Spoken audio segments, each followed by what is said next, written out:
Actualité oblige, actualité de la RDC, actualité internationale. Aujourd'hui, nous allons aborder un sujet important. Nous recevons sur ces plateaux, de yeux dans leurs yeux, monsieur qui n'est pas un inconnu dans la diaspora, monsieur François Beaucoup. Bonjour monsieur François Beaucoup. Bonjour monsieur Bongo. Ravi de vous accueillir sur le plateau de yeux dans les yeux. Nous allons aborder un sujet important concernant, bien sûr, l'actualité internationale africaine. Par déclinaison, on va parler de l'actualité congolaise qui nous intéresse. Bien sûr, nous sommes dans l'embrouille politique, dans une situation assez difficile par rapport à ces massacres dans l'est de la RDC à Béni. L'opposition, l'opposant Moïse Katumbi. On abordera également du Kodjo, qui est le facilitateur de la RDC, qui est venu pour un dialogue inclusif. Un dialogue qui était inscrit dans les accords internationaux, les accords d'Addis Abeba, qu'on connaît tous, et avec la résolution 2098 de Nations Unies. Alors, on abordera ces cas d'espèce. On va rentrer également dans ce que vous voulez faire dans l'opposition. Vous êtes, bien sûr, un homme politique, président d'un parti politique, qui vous allez nous détailler, en fait, votre programme. Votre programme pour donner l'espoir aux Congolais, les Congolais de la RDC, les Congolais de la diaspora, les Congolais de partout. Nous avons la première question que nous allons vous poser. La question se situe sur ce qui se passe réellement en RDC. Alors, monsieur François Beaucoup, dites-moi, au regard de ce qu'on voit dans la presse, on voit d'une part Moïse Katumbi qu'on essaye de victimiser, qui devient par enchantement l'opposant numéro 1 de la RDC, qui fait grincer les dents dans l'opposition, bien entendu. Et de l'autre côté, on voit le massacre de Congolais dans l'est de la RDC, précisément à Béni. Et ces massacres sont perpétrés par des gens qui viennent des environs de la RDC, dans l'est de la RDC, à l'occurrence le Rwanda et l'Ouganda. Quelle lumière portez-vous par rapport à cela? Ben déjà, je vous remercie de pouvoir m'avoir invité. Donc, je vais parler de la RDC. L'histoire du Rwandais, ça ne commence pas d'aujourd'hui. Ça a été infiltré depuis des années. Et aujourd'hui, nous pensons que nous, les Congolais, nous sommes en train de perdre nos frères chaque fois. Nous sommes en train d'être massacrés à l'est de la RDC. Effectivement, on a quand même un régime en place. Ce régime qui s'est maintenu par la force des armes, qui n'arrive pas à pouvoir sauvegarder l'intégrité de la nation, qui n'arrive pas à sauvegarder l'intérêt de la nation et de la population. Aujourd'hui, la population est dans une situation, je pourrais dire que la population est abandonnée. Mais par contre, nous avons un chef de l'État qui s'est maintenu, qu'on appelle Joseph Kabila. Aujourd'hui, ce chef d'État, on voit qu'on est en train d'assassiner la population à l'est de la RDC, on est en train de violer les femmes, on est en train de ventrer les femmes enceintes, on est en train de violer les enfants de 4 ans. Mais ce qui nous étonne, c'est que personnellement, je suis vraiment effaré de voir que la presse internationale nous mate chaque fois de nous dire, de nous parler des opposants fabriqués, mais nous savons qu'il y a quand même des opposants qui sont au Congo, qui ont travaillé depuis des années, bien que ces opposants-là ont aussi accompagné les régimes en place, mais aujourd'hui, nous sommes un peu floués, nous, dans la diaspora. C'est pour cela la raison, nous devons nous rassembler, nous devons nous mettre ensemble pour pouvoir avoir ce qu'on appelle l'unité. Et dans l'unité, nous pourrions émerger un responsable ou un candidat qui pourrait représenter la nation. Représenter la nation, on va parler de la nation, on va rester au niveau de la nation est en péril, la nation est mise à mal par rapport à tout ce qui se passe, la complicité internationale des multinationales et également, on peut dire, la communauté internationale qui est derrière cette affaire de la RDC. On laisse montrer qu'il y a Moïse Katumbi qui est le premier opposant. Pour vous, quelle ligne portez-vous par rapport à cette histoire de Moïse Katumbi qui a été, bien sûr, condamné, dit-on, par rapport à cette histoire de mercenaires, avec un mandat d'arrêt provisoire, me semble-t-il, mais il a cette liberté d'aller se faire soigner, entre guillemets, en Afrique du Sud. Donc les Français disent que lorsqu'il y a un flou, il y a un loup. C'est-à-dire qu'on ne comprend pas qu'il y a personnalités politiques qui sont encore en prison. Moïse Katumbi, c'est un opposant déclaré. Tous les médias parlent de Moïse Katumbi. Et quelqu'un qui est condamné, je ne comprends pas comment cette personne pouvait aller se faire soigner au moment où nous avons réclamé la libération des hommes comme Dio Mindongala, des hommes comme Christopher Ngoyi, des hommes comme Mouyambo, et qui n'est pas toujours d'accord. Je suis vu sur Internet ces anciennes déclarations, ce qu'il disait par rapport au bilan de M. Katumbi. Nous ne sommes pas contre les politiciens, nous voulons que les gens puissent vraiment être clairs de ce qu'ils sont. Parce que moi, j'ai aussi dans mes informations personnelles, avec mes amis, ceux qui me soutiennent dans ce que je fais, dans l'ombre, j'ai appris que M. Katumbi est aussi avec les Rwandais. Alors, moi, je ne comprends pas qu'on veut faire partie Kabila et on veut mettre Katumbi. Et Katumbi doit aussi nous dire quand même que est-ce qu'il est vraiment avec les Rwandais ou pas. Parce que la nation qui nous fait mal aujourd'hui, c'est le Rwanda. Je ne parle pas de tous les Rwandais, mais c'est le régime de Paul Kagame et tous ces hommes qui sont tout autour de lui. Nous, tant que peuple congolais, tant que Congolais anciens zaïrois, je peux quand même utiliser ces termes, nous avons cette douleur de pouvoir perdre nos frères et sœurs. Et aujourd'hui, nous ne comprenons pas et nous ne voyons pas que le M. Katumbi n'a pas fait des déclarations pour pouvoir vraiment s'opposer à ce qui se passe par rapport au régime de Kabila. Nous ne voyons pas clair la vraie rupture. Donc moi, étant François Mboupoulé, président du Front des militants congolais, je demande à M. Katumbi de pouvoir nous parler de la rupture et un vrai discours, parce que nous, dans l'opposition, dans la résistance, nous avons un discours. Donc c'est à lui aussi de nous dire si vraiment il est dans l'opposition ou pas. Parce que nous ne pourrons pas nous jeter comme ça dans ses bras. Nous ne sommes pas des petits hommes, nous sommes des grandes personnes. Nous voulons avancer avec notre pays, nous voulons construire notre pays, mais nous n'allons pas construire notre pays avec les mêmes erreurs du passé. Sans être trop prolixe, j'ai l'impression que dans les années 60, on n'a pas préparé la classe politique. Et nous avons eu la chance d'être dans tous ces pays civilisés et nous avons appris ce qu'on appelle la chose de la politique. Et la politique, c'est pour servir, c'est pas pour se servir de soi-même. Mais aujourd'hui, nous sommes floués. Moi, personnellement, je ne suis pas prêt à me jeter comme ça dans les bras de n'importe qui, parce que nous voulons de la clarté, nous voulons que les choses soient claires, nous voulons qu'il y ait des discours de rupture, et c'est là où nous allons adhérer. Vraiment, si c'est lui qui sera le candidat, nous allons adhérer. Mais je me retiens quand même de parler des candidatures, parce que je ne suis même pas sûr que les élections vont avoir lieu. Déjà, avant de parler de la candidature de la personne, il faut qu'il y ait quand même... Quelle élection qui est bien entendu le prémisse des élections en RDC. Alors, venons-en à ces prémices. Alors, il y a le dialogue qui était initié par l'Union africaine, par aussi l'accord d'Addis Abeba, qui parlait d'un dialogue inclusif pour la RDC au regard de la résolution 2098. Cette résolution parlait d'un dialogue inclusif entre Congolais. Il s'avère aujourd'hui que M. Kodjo est buté dans cette histoire de copinage de l'opposition, entre guillemets, de l'UDPS, qui ne veut pas se mettre avec la vraie opposition pour aller dans ces dialogues. Et il veut abandonner, en fait, ce principe de dialogue. Ben voilà, c'est pour cela que moi je pense qu'il faudrait que l'UDPS étant parti, il y a d'autres partis qui sont maintenant qui se sont émergés. Tous ces partis-là doivent aussi avoir de la place, de la considération, parce qu'ils ont fait le travail du terrain. L'UDPS, c'est un grand parti, c'est comme le patrimoine national que nous reconnaissons nous tous. Mais le problème, c'est que maintenant, Kodjo s'est mis en difficulté par rapport, il se rend compte que le Congo, c'est pas n'importe quel pays qu'il faut venir s'amuser. Et nous, on est informés, on ne peut pas faire la politique si on n'est pas informé. Donc, il faut avoir de la vraie information pour faire de la politique. Moi, quand j'ai été ici au ministère des Affaires étrangères belge, je l'ai dit aujourd'hui, parce que j'aime bien parler des choses un peu en douceur. On fait du boulot. Mais Kabila et son régime nous ont ignorés au départ. Mais nous avons fait du boulot. Ce n'est pas que moi.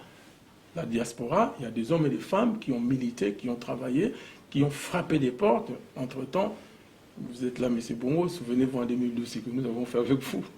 Donc, c'était des choses incroyables. Mais ça s'est fait par rapport à l'arrivée de notre président d'ici, qui aujourd'hui, bon, on sait ce qui se passe en France. Donc, mais il a porté un plus. Mais je pense que M. Kodjo doit arrêter cette histoire. Nous avons demandé le dialogue, nous avons accepté ce dialogue, mais le dialogue inclusif, le dialogue qui est convoqué par la communauté internationale, bien que la communauté internationale joue le double jeu, mais nous sommes avec eux parce que nos parents parlaient avec des Européens, ils parlaient la tête inclinée, mais nous parlons, nous regardons ces gens, yeux dans les yeux comme dans ton émission, comme je te regarde. Donc il y a un problème, c'est-à-dire que la communauté internationale doit être sincère. Il faut qu'il arrête avec son hypocrisie. Nous sommes des Congolais, nous voulons gérer notre pays, nous voulons que cette nation puisse évoluer, que notre population se retrouve. Et même eux, avec leurs intérêts, comme nous savons que la RDC c'est un grand pays où il y a tout, mais la population est assise sur le mine d'or, la population n'en profite pas. Donc en revenant par rapport au dialogue, voilà, aujourd'hui il y a beaucoup de gens dans la diaspora qui ont couru pour dire dialogue, dialogue, dialogue. Nous autres, on a été... Vous êtes en train d'indexer les gens, montrer du doigt telle ou telle personne. Non, je ne cite pas le nom des gens, mais ils vont se reconnaître. Parce qu'aujourd'hui, la politique, il faut être bien informé. Alors moi, je vais dire directement, c'est Emmanuel Ilunga qui faisait la promotion du dialogue ici de la diaspora. Emmanuel l'a fait, il a fait de sa façon, mais moi, j'ai refusé. Voilà, je vais quand même dire un petit truc, parce que c'est important que je puisse souligner. Voilà, c'est ce qui a fait qu'il y ait une discorde. On se parle, on peut se parler, on n'est pas des ennemis avec lui, mais dans la pensée politique, si tu n'es pas obligé, parce que c'est ton ami, de suivre ce qu'il lui pense. Donc dans la politique, il y a aussi la confrontation des idées. Donc j'ai dit comprendre que ce n'était pas ma voix. C'est-à-dire que moi, dans mon parti, nous avons refusé le dialogue. En définitive, donc pour vous, c'est un bien que Kodjo aujourd'hui abandonne ce dialogue, qu'il ne veut plus attendre parler de ce dialogue, en fait, en réalité, avec cette formule, le format qui a été présenté par l'UDPS. Je pense que ça fait flop, c'est clair. Donc ça fait flop, ça dit que tout le monde voit, ça sert à quoi? Parce que Kabila, déjà, avec le Conseil constitutionnel, il a bien dit. Le Conseil constitutionnel dit que Kabila restera. La Cour constitutionnelle, ça dit que ça sert à quoi votre dialogue? Donc c'est vraiment, moi je regrette quand même que l'UDPS arrive jusqu'à ces niveaux-là, parce que l'UDPS c'est un grand parti, et moi je regrette, parce que c'est un parti que j'ai beaucoup porté. C'est un grand parti. Voilà, c'est un grand parti que j'ai vraiment porté, mais aujourd'hui, je vois la façon que les choses sont en train d'avancer. Je trouve qu'il y aura des partis au Congo qui vont émerger, plus que l'UDPS. Souvenez-vous, quand M. Kabila, père, qui est arrivé, il n'avait pas de parti. Mais il est arrivé au pouvoir, il a fédéré tout le monde, on a vu la naissance de tout ça. Nous devons, le Congolais, nous devons nous faire confiance et nous devons être sûrs de nous et nous devons garder notre authenticité. Et moi, je le dis clairement aujourd'hui, moi je viens du Bas-Congo, je suis en train de mobiliser les frères du Bas-Congo pour leur dire qu'il faudrait que nous puissions avancer. Ce n'est pas, vous n'allez pas me dire que c'est du tribalisme ou ça, non. Absolument rien dit. Vous taxez pas du tribal. Je ne taxe pas de tribaliste, mais simplement, je dis les Congos assez grands, il faut... rassembler tout le monde. Voilà. Mais moi, dans mon fief, là où je viens, j'ai le devoir de mobiliser et tout le monde. Preuve qu'on est en train vraiment de se rencontrer avec pas mal de gens. J'ai été plusieurs fois, je suis avec Mama Kassavou qui vient souvent, on se parle. C'est des grandes personnalités quand même aujourd'hui qui parlent de la nation, qui connaissent l'histoire, bien qu'il y ait des passés, mais au moins aujourd'hui on a besoin des discours durs, des discours vraiment crédibles, clairs. Claire. Alors, rentrons dans la clarté. Alors, comme le Conseil, la Cour constitutionnelle a donné son avis, c'est un avis, il faudra absolument se tenir compte de cet élément juridiquement. Cet avis, d'ailleurs, ne tient qu'un avis.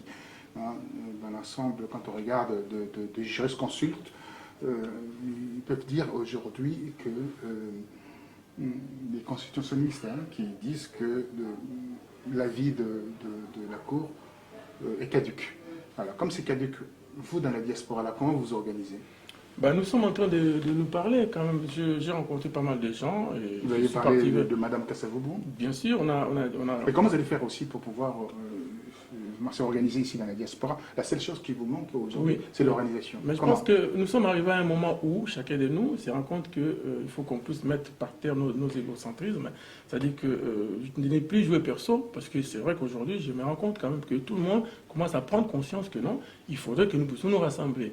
De mon côté, nous avons approché des gens comme Georges Aloula, lui, il m'a vu, je le vis, on a discuté.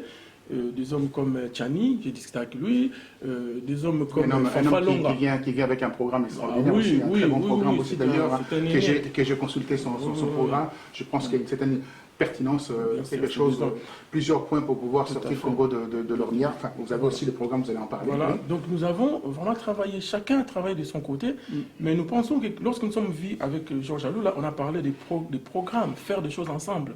C'est-à-dire qu'on commence à réfléchir ensemble, voir comment... Mais c'est vrai que ça a commencé, mais l'histoire qui nous a un peu arrêté, c'était avec l'histoire d'Emmanuel. Quand Emmanuel est venu avec... Emmanuel Lunga, quand il est arrivé avec les dialogues, moi, j'ai essayé de parler. Bon, là, j'ai dit, je préfère être clair quand même, hein, parce que les Congolais ont besoin de savoir aussi la vérité. Parce que moi-même, j'ai failli être traité de collabo, parce qu'il y avait un de mon secrétaire général qui est parti dans des réunions un peu bizarres.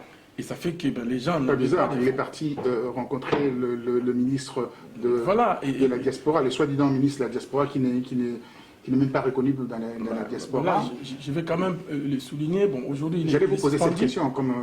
voilà. Oui, M. Massela est suspendu. Il est plus secrétaire général du Fonds des militaires congolais. Très bien. Donc là, on est en train d'organiser les 6 juin. Votre congrès? Oui, il y aura un congrès. Il y aura... Bon, Dieu merci. L'Assemblée générale? Tout à fait, il y aura tout ça. Extraordinaire. Tout à fait, on a mis tout ça déjà en place. Là, c'est en place. Hier, j'étais en réunion. On était nous tous au téléphone, donc on a discuté avec des amis. Il y a 2-3 réunions qu'on a fait. Massela est suspendu. Il est suspendu et il est révoqué. Il est plus secrétaire général. Il est membre actif du fonds. Simplement. Lui-même, il est d'accord, il est vraiment d'accord parce qu'il s'est rendu compte qu'il a fait beaucoup d'erreurs. Bon, bien que j'ai toujours été là pour rassembler tout le monde, donc il est dans le groupe. Quand il s'agit de sanctionner, il faut sanctionner. Voilà. J'ai donné des sanctions avec, pas moi-même, mais les collèges les fondateurs. On était ensemble, le vice-président Narcisse Bolonda, que j'ai sali de loin, l'ancien procureur, qui est à Strasbourg. Donc il est à Bruxelles. Donc voilà, maintenant il est à Bruxelles. Et lui, il a vraiment joué un grand rôle parce que moi, j'avais un peu un souci personnel de la santé, tout ça, qui a fait que lui, il était là. On a vraiment travaillé ensemble. Donc, Massé, là, aujourd'hui, pour mes détracteurs, parce que c'est vrai que j'ai été traité de... Hein, donc, bref. De collabo, oui. Oui, parce que j'ai approché... Voilà, j'ai approché le frère Ilunga, parce qu'Emmanuel, j'ai la considération pour lui. Bon, maintenant, chacun choisit sa voie. Moi, j'ai préféré dire la vérité aux Congolais, parce que cette histoire, ça a failli aussi nous mettre en difficulté. Je ne peux pas dire ça a failli, ça nous a mis un peu en difficulté, parce que Roger a joué perso. Donc, ce n'est pas les partis qui ont envoyé Roger Massela, voilà. Qui est votre ancien secrétaire général. Voilà, il a joué, et puis nous avons donné des sanctions. C'est ce que nous parlons du Congo. Bien sûr, nous voulons changer le pays, mais comment, si nous-mêmes, déjà, ici, dans la diaspora, nous n'arrivons pas à mettre de l'ordre dans ce que nous faisons, même si c'est des structures qui ne sont pas énormes, mais il faut commencer par les bas et puis aller plus haut. On ne peut pas aller penser à diriger un pays ou à faire je ne sais pas quoi sans mettre de l'ordre d'abord chez vous. Donc c'est ce que nous avons appliqué. Donc je réponds à tous ces mondes-là pour leur dire que M. Massela est dans notre mouvement, mais il n'est plus secrétaire général. Donc il y aura l'Assemblée générale bientôt où on va élire une autre personne. Très bien. Alors maintenant, pour vous, dans la diaspora, comment vous allez vous organiser? Je reviens toujours pas. Oui, nous avons parlé avec Georges Alula, nous avons parlé avec Tchani, nous avons parlé avec Fanfalonga, qui fait aussi du bon boulot, l'ancien, celui qui était des ARP de Mounene. Oui. C'est vraiment des gens que nous... Et puis il y a aussi Pourboire qui est vers l'ouest de la France là-bas, à Rennes. C'est un garçon aussi, vraiment je trouve qu'il est bien. Il y a des Salés, des Martins, tous ces mondes-là. Nous pensons que c'est les moments que nous devons maintenant essayer de réfléchir. Nous avons commencé à réfléchir. Mais maintenant, il faut commencer à mettre cette énergie ensemble pour maintenant pouvoir avoir un candidat. Parce que la diaspora doit présenter un candidat, mais nous ne croyons pas que les élections auront lieu au mois de novembre. Vous ne croyez pas, voilà, ça c'est aussi au niveau de chancellerie, et les gens sont murmurés et cela. Alors, ma question revient maintenant par rapport à ce qui se passe à Béni. Que doit-on faire? Vraiment, ce qui se passe à Béni, je suis écœuré et je suis triste. J'ai fait quelques déclarations sur Facebook, j'ai écrit ce que j'ai senti dans mon cœur. Quand on voit comment on tue, comment on massacre les enfants, comment on coupe par des haches, mais moi je ne comprends pas. Si je suis président de la République, je dois être là pour préserver. Quand ils font quand ils essayent de parler, de prêter serment, ils disent qu'ils seront là pour protéger, pour préserver, pour respecter la Constitution. Donc il y a trahison. Mais une grande haute trahison. C'est-à-dire que pour nous, nous pensons que Kabila doit être vraiment, doit être jugé, arrêté et doit rendre compte On ne peut pas jouer avec une nation. On ne peut pas venir au Congo avec des bottes de jardinier et devenir président. Et moi, je suis en train de m'adresser quand même à la communauté internationale. Parce qu'il faudrait aussi avoir honte de pouvoir mettre une telle personne au pouvoir. Parce qu'aujourd'hui, à qui la faute? Qui va porter cette responsabilité de pouvoir maintenant dire qu'avec 8 millions de morts, hein, et aujourd'hui on voit que la presse internationale est en train de nous fabriquer encore d'autres candidats, d'autres personnes, nous ne sommes pas d'accord. Nous voulons que nous puissions travailler avec tout le monde, mais nous voulons de l'ordre chez nous. Nous ne voulons pas. Désolé, nous ici, si tu fais n'importe quoi, la police t'arrête. Si tu fais n'importe quoi, tu as un problème avec la loi. Et surtout avec les enfants, voilà. Avec la femme, et avec quand les on personnes viole, on évente la femme. Et quand on évente la femme, on est en train de détruire la matrice de la femme pour limiter la reproduction d'une nation. Donc ce qu'ils cherchent, c'est de pouvoir vider l'Est du Congo et de pouvoir mettre des personnes... repeupler les Rwandais. Et nous disons ceci personnellement par rapport aux Rwandais. Ce n'est pas tout le peuple rwandais qui est mauvais, mais le régime de Kagame est en train de détruire au Congo. Le régime de Kagame est en train de voler au Congo. Le régime de Kagame est en train de tuer, de détruire. Donc nous sommes contre. Donc nous parlons clairement à la communauté internationale que nous sommes des jeunes. Nous voulons prendre notre pays. Nous voulons que notre pays, ces Rwandais qui vont respecter le Congo, qui vont rester des lois, ils vont vivre au Congo. Mais ceux qui ne vont pas respecter les lois, ils ne vont pas vivre au Congo. Donc le Congo de demain, ce sera le Congo où il y aura un état de droit, où il y aura aussi, comme on a proposé la fois dernière, il y aura des juges des élus qui vont juger les élus. Quel est ce pays, M. Bongos, où on ne respecte rien, où on tue, on viole, on massacre, le président ne s'est jamais déplacé pour aller voir les gens qui... Ici, on voit, même s'il y a un petit accident, les ministres, l'intérêt se déplacent, les présidents se déplacent, mais l'autre, Kabila, il se moque de qui? En tout cas, moi j'ai toujours été gentil, mais aujourd'hui je suis vraiment excédé de voir tout ça. Où sont les hommes? Quand il y a des hommes, les hommes sont là pour pouvoir vraiment défendre. Moi, je suis prêt à défendre mon pays, et je l'ai toujours fait. Et je le fais sincèrement, sans intérêt sordide. Voilà. Ok, alors sans intérêt, l'intérêt maintenant du peuple congolais aujourd'hui d'avoir quelque chose à mettre sous la dent. Le panier de la ménagère va très très mal, il y a une souffrance terrible, le chômage, et on voit la paupérisation de la population. Qu'est-ce que vous allez ramener, vous, avec votre parti? Les fonds de militants congolais. Les fonds de militants congolais. Les militants congolais, c'est avec K, parce que quand je suis parti à Bruxelles, on m'a posé la question, mais pourquoi K? J'ai dit, nous sommes le peuple Congo, avec K. Donc les royaumes Congo, la gestion de Kassavou. C'est ce que nous voulons, que ce pays, les peuples se retrouvent, qu'il y ait vraiment des dignitaires, qu'il y ait des hommes politiques crédibles, des hommes politiques qui doivent être contrôlés, qui doivent accepter aussi de porter de l'éthique, parce que c'est important. Parce qu'aujourd'hui, nous pensons que le Congo, chancelier au Pamba, c'est quelque chose que les gens croient que tout le monde peut avoir tout facilement. Pouvoir facilement. Voilà. Mais non, nous ne pourrons pas, être limités à ce niveau-là. Donc c'est pour cela, aujourd'hui, nous sommes en train de réfléchir avec des amis, et moi je suis content de pouvoir rencontrer de grandes personnes, hein, de tous ces amis-là que nous rencontrons, nous apprenons aussi.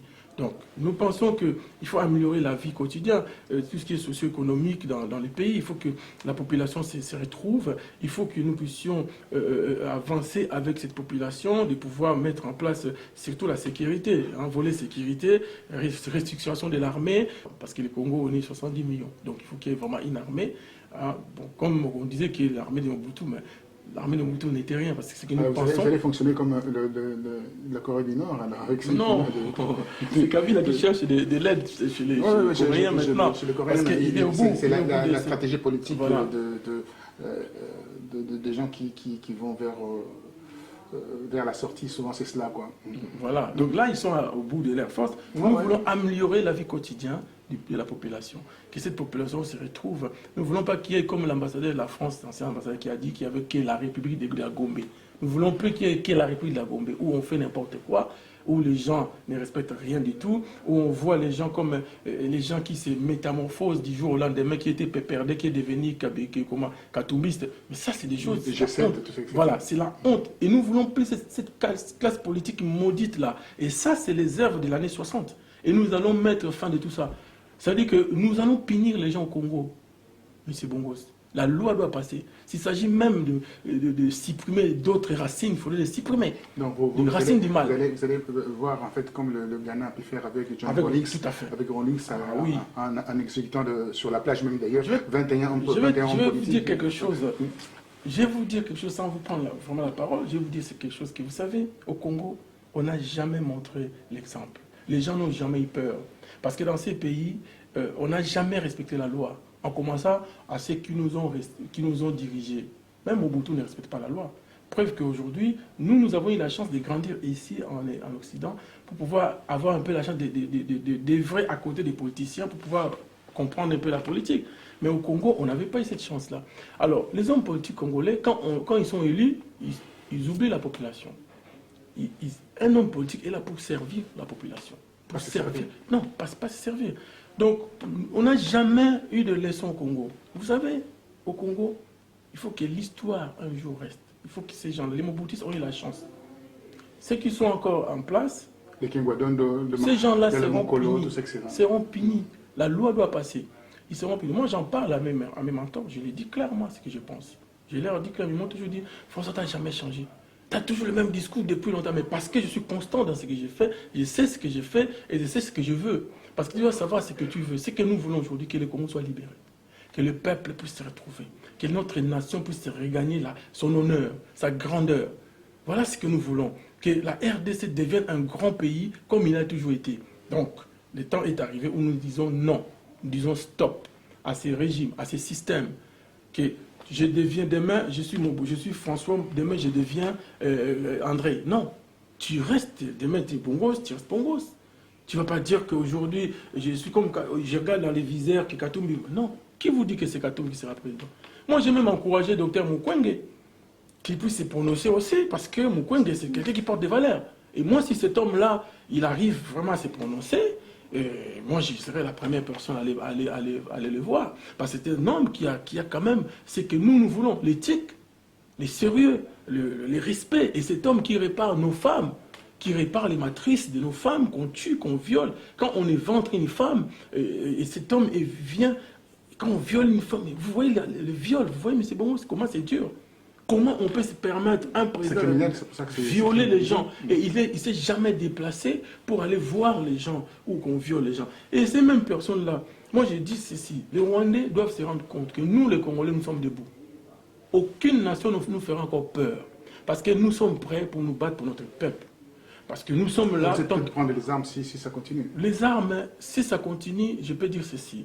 Parce que si Kabila nous amène vers les armes, ah ben, qu'est-ce que vous voulez? Si lui, il va continuer à tuer, nous n'allons pas rester comme ça. Si nous avons des gens qui peuvent nous aider, ils peuvent aussi nous aider. Mais nous voulons les coincer par la démocratie, par les droits, par les valeurs. Nous voulons nous faire comprendre que les lois... Est-ce qu'on peut parler encore de la démocratie en Afrique?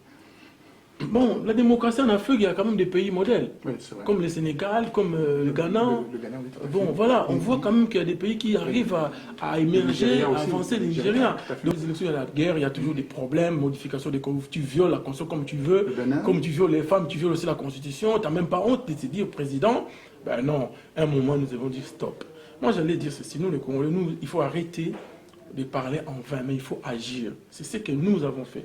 Monsieur Bongos, vous êtes là, vous avez vu ce que nous avons fait dans l'ombre. Nous travaillons, nous faisons des choses.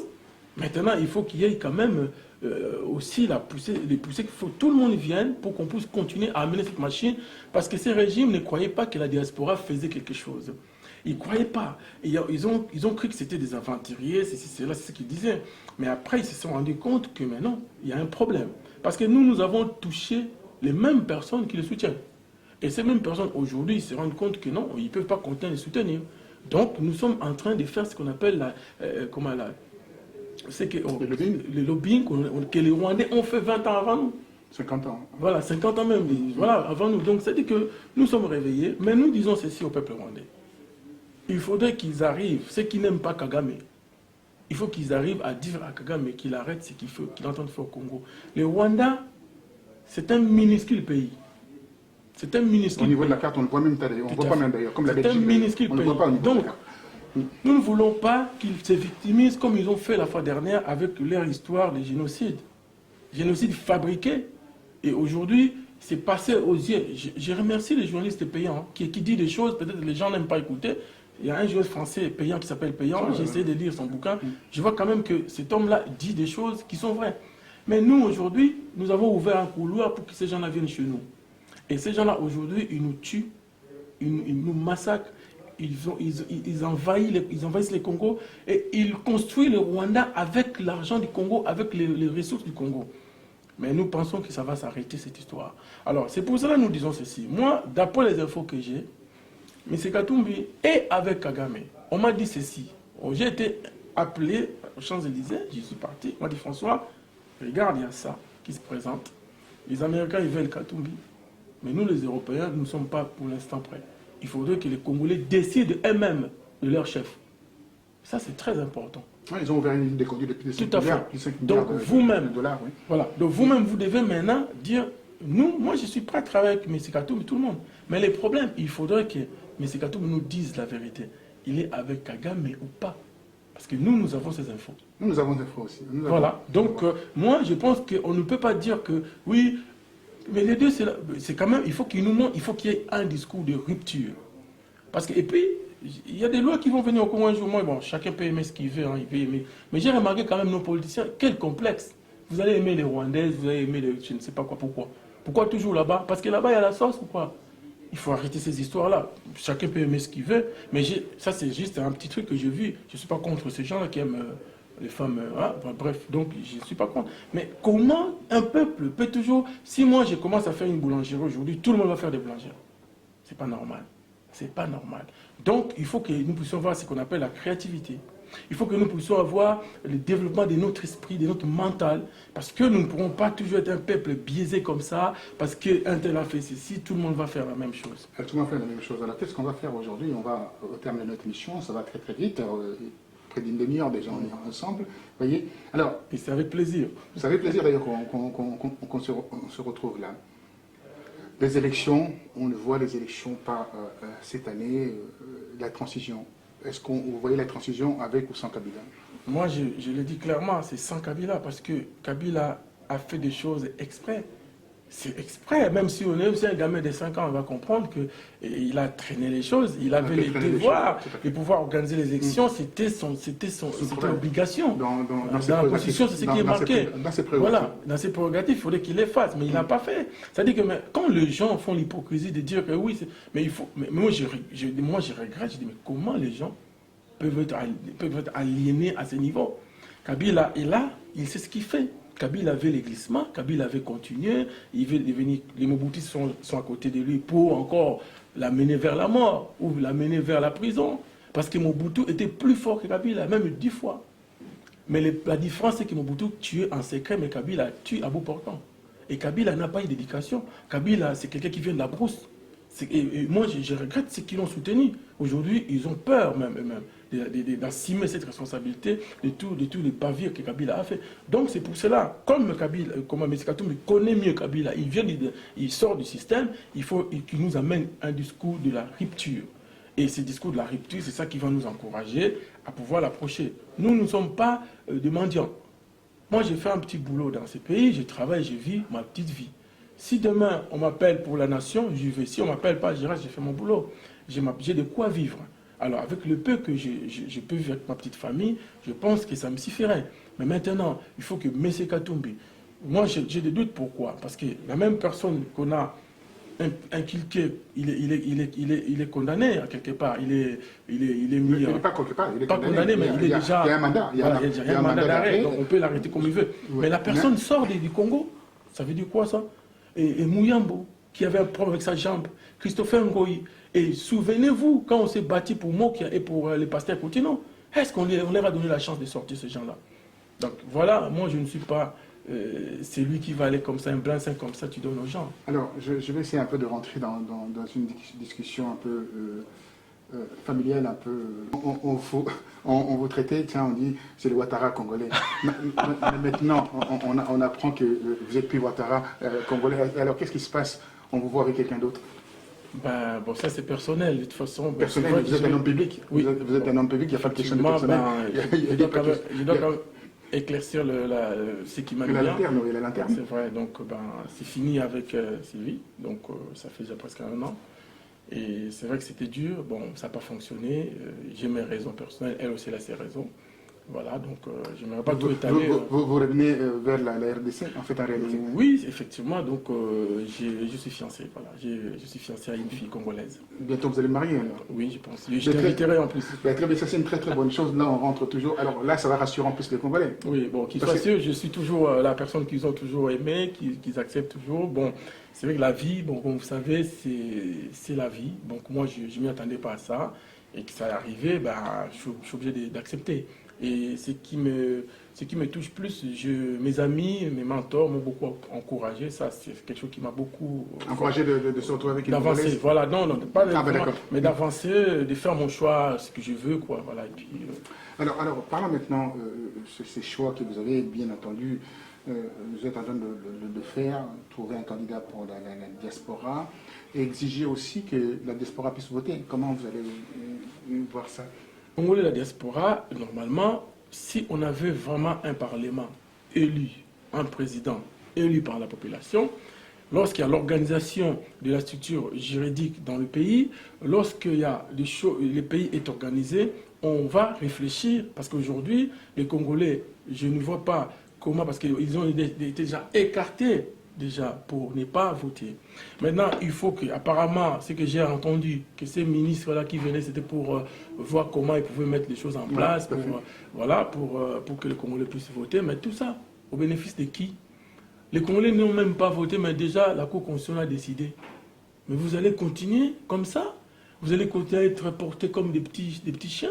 Mais non, nous sommes des hommes, nous ne sommes pas des sous-hommes.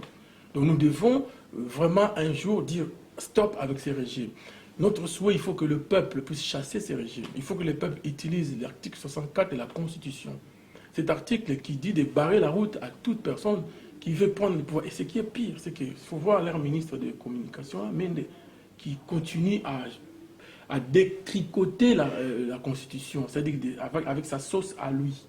Et nous pensons que tous ces gens-là, qu'ils puissent se rendre compte un jour qu'ils ont des enfants, qu'ils ont des petits-enfants, et que ces enfants, vous savez, je vous dis quelque chose, monsieur, parce que j'ai beaucoup lu par rapport à la France, je me suis rendu compte même qu'en France, jusqu'à aujourd'hui, les collabos sont poursuivis, même leurs petits-enfants, et ça, c'est quelque chose qui m'a un peu troublé. Ils sont indexés, oui. Voilà, ça m'a beaucoup troublé, un peu, je me suis rendu compte que, mais bon, je ne savais pas. C'est comme l'histoire d'Arki, d'ailleurs, les Arki. Voilà. Je ne savais pas. Donc, ces gens-là, qui se rendent compte, vous voyez les combattants que les gens négligent là, ces combattants, moi je suis parti en Israël, j'ai compris comment Israël fonctionne par rapport à la Genèse. Ils organisent des choses. Tous ces combattants-là, ils seront là pour la sécurité du pays. Ils seront là pour la sécurité du pays. C'est-à-dire que tous ces gens-là qui font du mal aujourd'hui, ils seront poursuivis jusqu'à la fin de leur jour. Partout où ils seront, on les poursuivra, on les cherchera là où ils seront. Et où ils seront arrêtés. Leurs descendants vont aussi payer parce que nous devons rendre la justice. Quand on nous parle de la justice en France, on le voit en Europe. Oui. Aussi. Quand on traque les gens qui ont participé à l'Holocauste, on les traque partout dans le monde. Mais nous, notre histoire est terrible. Quel est ce peuple qui n'a pas d'histoire? Quel est ce peuple où on va flouer comme ça? Nous pensons que nos aînés, nos grands-pères, des Kassavubu, tous ces gens-là de Lumumba, ont pensé faire des bonnes choses. Mais maintenant, nous devons nous rassembler tout autour d'un idéal. Tous les leaders de la diaspora, commencer, effectivement, on a des contacts, c'est sérieux, c'est vrai, il y a des contacts. Avec tous ces mondes-là, on parle. Maintenant, il faudrait que nous puissions concrétiser. C'est pour cela aussi, j'en profite, M. Bongos, de vous solliciter. La fois dernière, on était ici, il y a 2 ans, je crois, ici au Club Presse. Pourquoi pas organisé pourquoi pas nous pourrions cotiser, nous tous. La liberté de la presse contre l'impunité. Voilà, nous pourrions aussi cotiser, nous tous. Moi, je peux en parler avec mes amis, les leaders dans la diaspora politique. Pourquoi pas vous avez quand même les contacts de tout le monde. Moi, je l'ai dit officiellement, je peux vous demander, si je me permets, donc, de pouvoir organiser un truc comme ça, mettre en place des réunions pour nous rassembler, nous tous.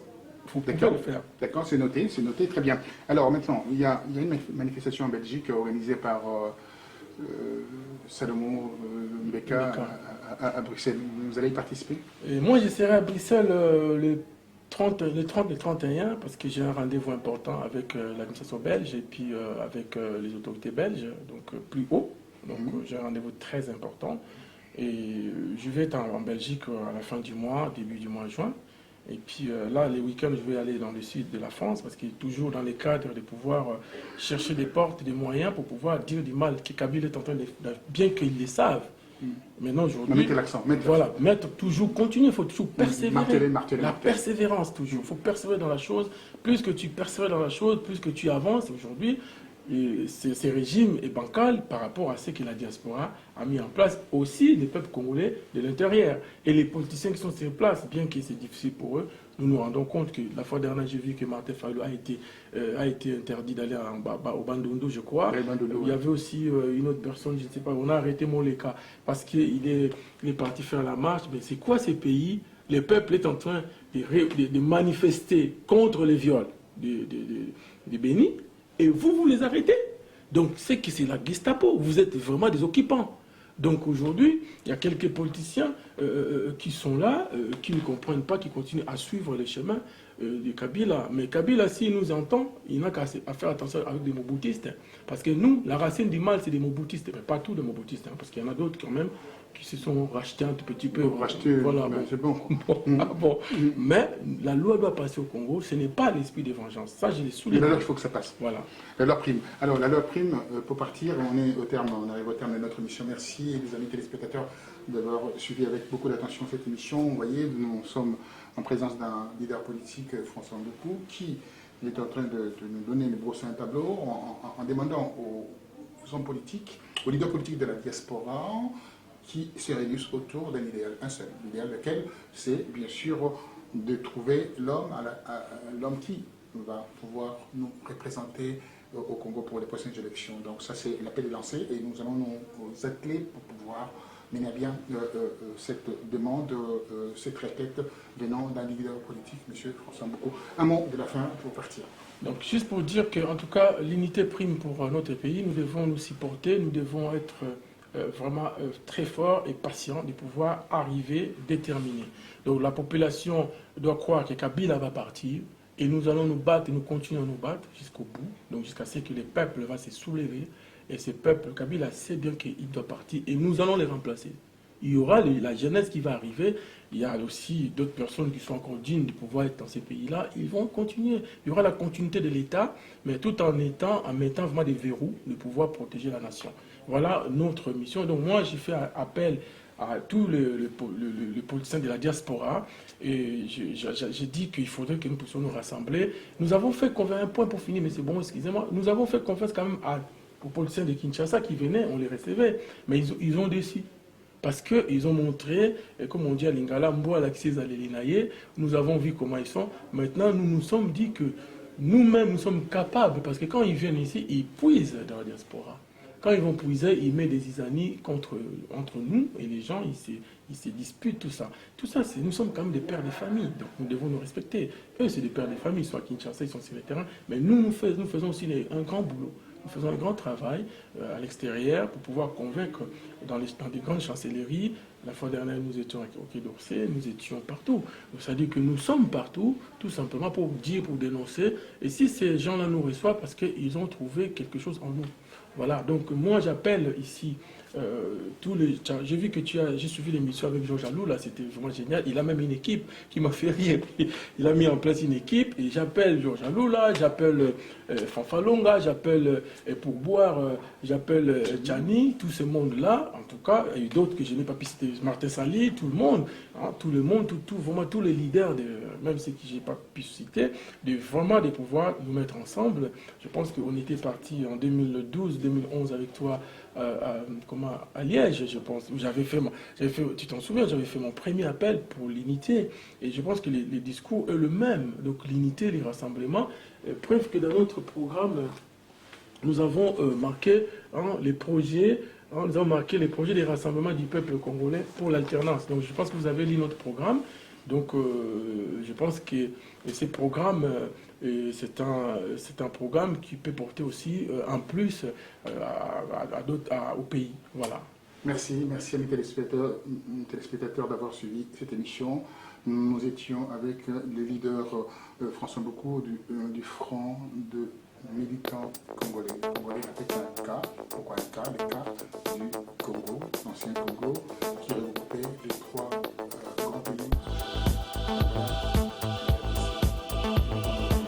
Merci à vous d'avoir assisté à cette émission. Je vous dis à